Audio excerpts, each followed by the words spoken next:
Bonjour! Au Reçu de bois cette semaine, Alain se décide finalement à me faire ma belle armoire.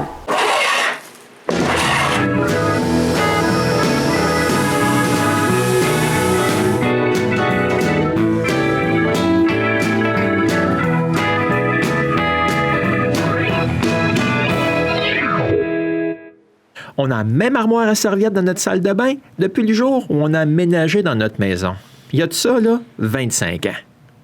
René, en veut une nouvelle. Je vais donc lui en faire une toute neuve. Je vais la faire, un peu plus profonde. Donc, la chute à linge, elle va être aussi un peu plus grosse. Peut-être, que le linge, il va mieux tomber dans un trou plus gros. Donc, pour faire ça, j'ai acheté une bonne pile d'érable. La première chose que je fais est de prendre mon plan, d'évaluer tout ce qu'il me faut comme bois, puis de couper un paquet de bois un peu plus long que ce que j'ai besoin pour faire le côté droit du meuble.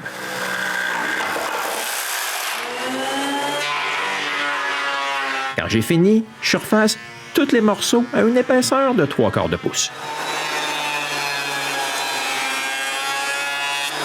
Après un bon bout, j'en ai assez pour commencer. Mais je veux plusieurs panneaux d'érable solides. Il me faut donc coller plusieurs planches ensemble.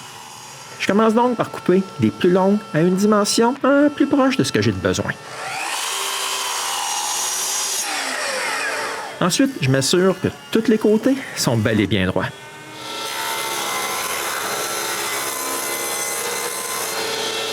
Maintenant, je colle toutes les planches 2 par 2. Après un petit bout, j'ai un paquet de planches de coller.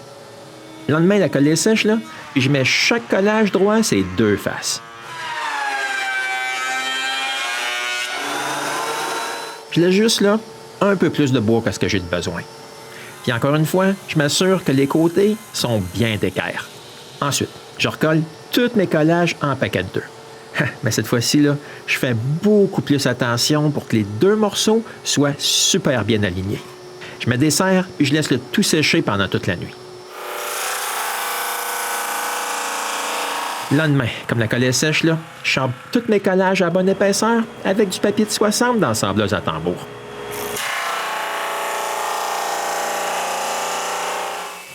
Il me reste encore pas mal de semblage à faire pour avoir la douceur que je veux sur mes panneaux.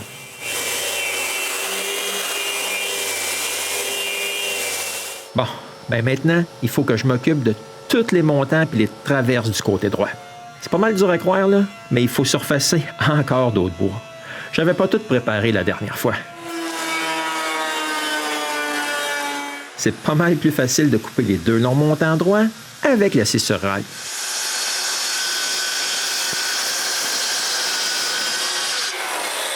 Le dernier côté, il est tout simplement coupé avec le banc de scie.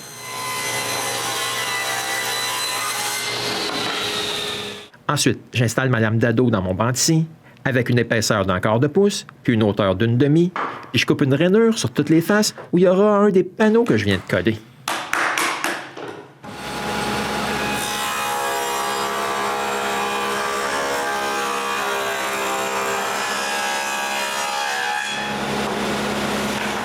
Ici, on voit bien que je n'ai pas coupé la rainure au centre. Je voulais que le panneau soit à la même hauteur que le fond quand tout sera fini. Mais j'ai loin d'avoir fini.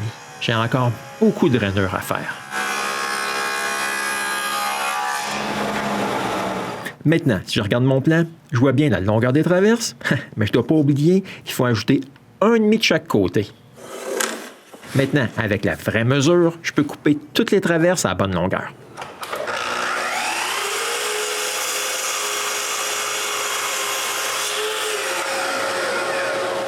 Ensuite, j'ajoute des couteaux à ma lame d'ado, puis je coupe les tenons au bout des traverses.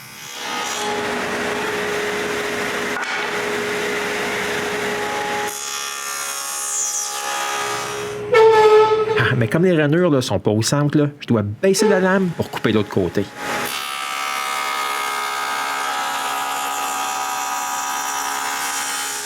Avant d'aller plus loin, je vérifie ma coupe. Comme c'est parfait, je finis tous les tenons.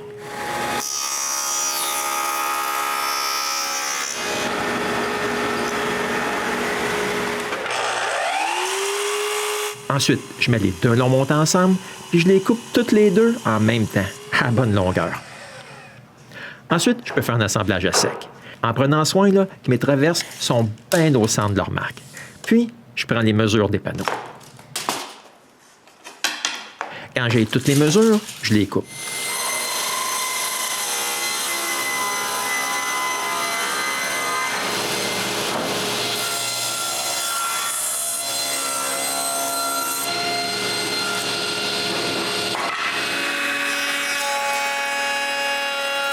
Comme les panneaux là, sont plus épais que les rainures, je leur fais une feuillure à l'arrière.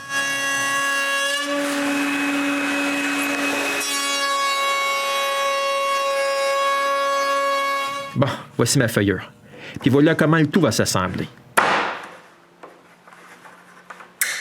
Je suis pas mal satisfait du résultat. Mais si je regarde le plan qui est soumis à René, là, ben elle voulait que ça simule du lambris. Je marque donc les endroits où que je vais faire un V. OK, je les avais calculés à l'avance, là. Puis je coupe le profil avec la toupie installée sur mon banc ici. Après qu'un côté soit fait, je change rien, là, puis je coupe l'autre côté. Quand j'ai fait toutes ces coupes-là, je déplace le guide pour la prochaine ligne, puis je m'assure là, que le guide, il ne bougera pas. Ah, c'est pas le temps d'avoir de mauvaises surprises. Ensuite, j'ai juste à faire le reste des V.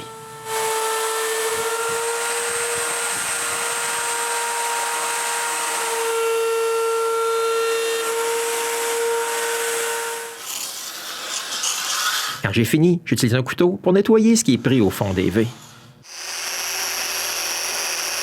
Maintenant, je vais faire le dernier sablage sur toutes les parties qui sont difficiles à atteindre un coup que tout sera collé.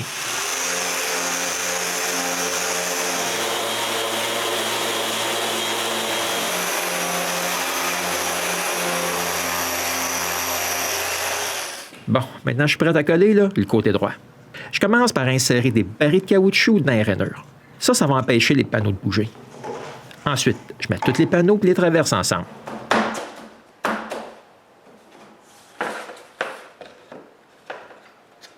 Puis, je peux étendre la colle, ces tenons, puis dans les rainures. Mais seulement là où il y aura un tenon.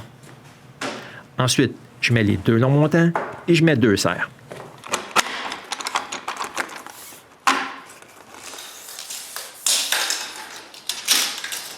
Comme je veux pas que tout soit croche, là, je vérifie les diagonales.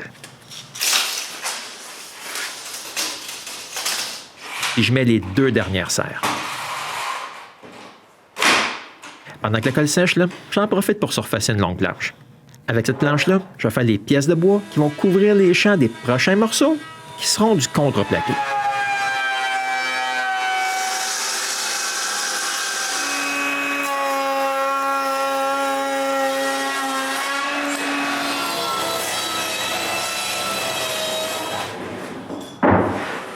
Eh oui, comme j'ai dit, là, le côté gauche et le dos, là, ils vont être en contreplaqué d'érable.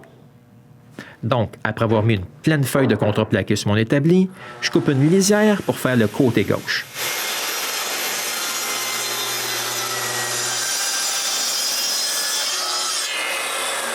Ensuite, avec la deuxième mèche de l'ensemble, je coupe le profil inverse qui cachera les plis du contreplaqué.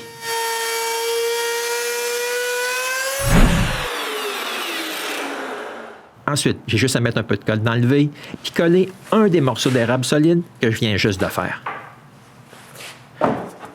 J'utilise de grosses cales là, pour avoir une bonne distribution de pression sur le petit morceau d'érable. Puis je mets quand même là, un paquet de serre. Le lendemain, la colle est sèche. Mais l'érable n'est pas à la même hauteur que le contreplaqué. J'arrange ça avec ma sableuse.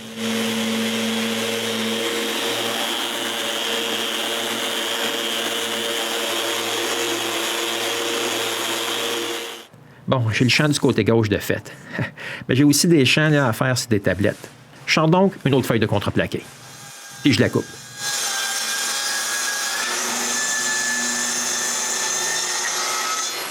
Je fais le profil pour les champs solides, puis je le colle en place. Bon, maintenant je peux continuer avec le côté gauche. Je commence par le couper à bonne largeur. Ensuite, je coupe un bout. J'utilise le côté droit qui est déjà collé pour marquer la longueur du côté gauche, puis je le coupe.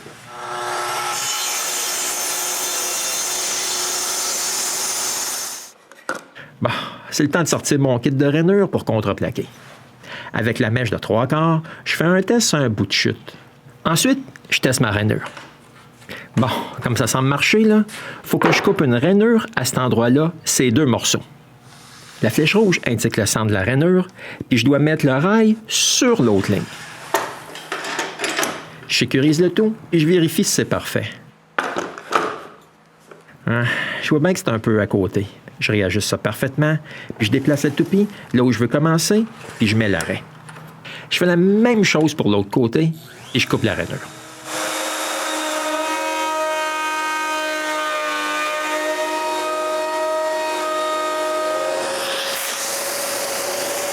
Quand j'ai terminé, je déplace le rail pour faire l'autre rainure, puis je répète les mêmes opérations.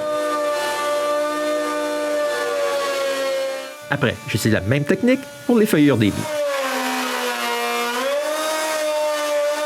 Mais c'est là que j'ai un gros pépin. Le rail, là, il a bougé. Je refais la feuillure, mais avec le guide de toupie cette fois-ci.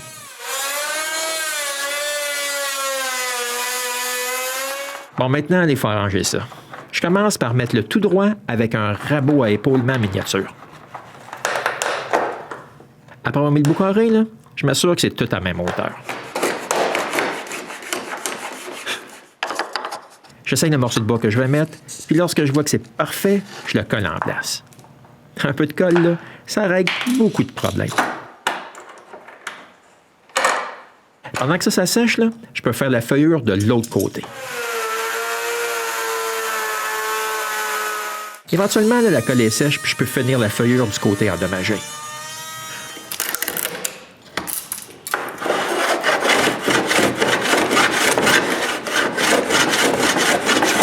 Ensuite, je fais les feuillures à l'arrière.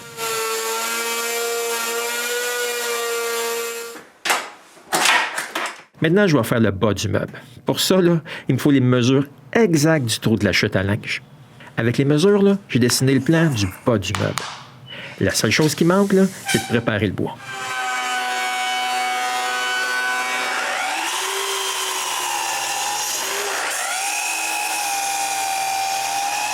Un des côtés, là, il est bien plus large qu'une planche. J'en colle donc 2 ensemble. Le lendemain, la colle est sèche, puis je sable le tout bien lisse. J'avais aussi des morceaux moins larges.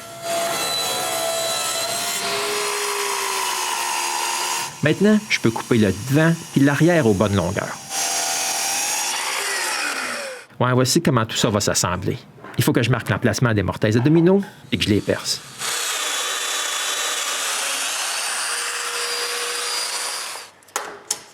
La grosse planche là, est bien trop large pour toute la coller.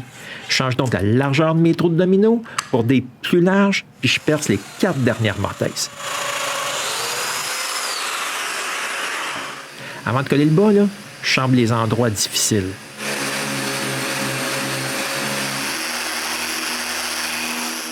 Ensuite, je peux tout coller. J'essuie l'excès de colle, là, ces dominos là, qui ne seront pas collés dans la planche large. Ensuite, je colle le reste. Je mets de la colle là, juste au bout de la planche large. Ensuite, je mets le tout en serre.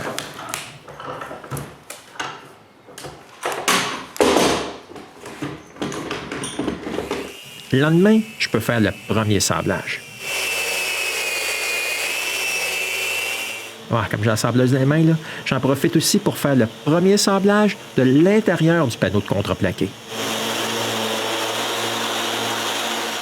Il y a juste le trou de la partie du bas qui est à la bonne dimension.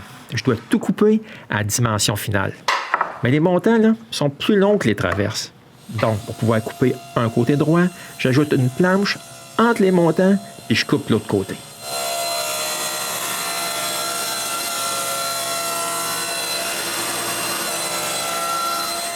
Ensuite, je peux ajouter le guide pour l'autre coupe.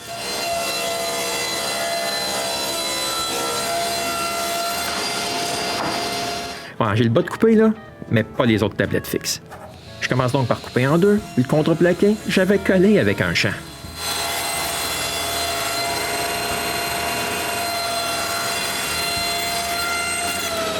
Ensuite, je coupe les tablettes.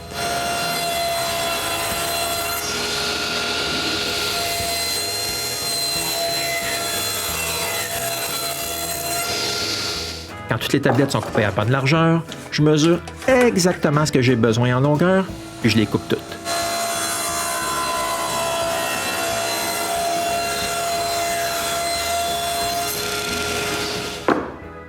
Ouais, je suis presque prêt à coller le caisson. Mais si vous voulez voir l'assemblage de notre nouveau meuble de salle de bain, il faudra revenir me voir au gosse de bois.